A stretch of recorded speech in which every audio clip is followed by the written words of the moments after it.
হবে কয়টা? এক নাম্বার মিল হচ্ছে ফেস কাটিং এ মিল। সুবহানাল্লাহ। সাইয়েদনা ইব্রাহিম আর বিশ্বনবী চেহারা একরকম। বিশ্বনবী যখন মেরাজ রজনীতে আকাশে গেলেন, এক এক আসমানে এক এক নবীর সাথে দেখা, এক আসমানে সাইয়েদনা ইব্রাহিমের সাথে দেখা।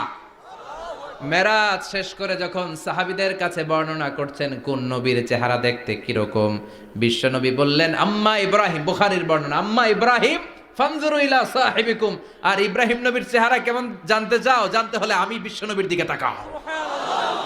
আমার চেহারা দেখতে যেমন, আমার বাবা সাইয়েদনা ইব্রাহিমের চেহারা প্রায় হুবহু এরকম। তার মানে এক নম্বরে কোন দিকে মিল? চেহারাতে মিল, ফেস কাটিং এ মিল। চিল্লায় কোন ঠিক কিনা? দুই নম্বরে উসওয়ায়ে হাসানা। দুই নবীর ক্ষেত্রে উসওয়ায়ে হাসানা শব্দ কোরআনে ব্যবহার করেছে কে? লাকাদ কানা লাকুম ফি রাসূলিল্লাহি উসওয়াতুন হাসানা। তোমাদের জন্য বিশ্বনবীর জীবনীর ভেতরে উত্তম আদর্শ আছে না নাই? আছে। আবার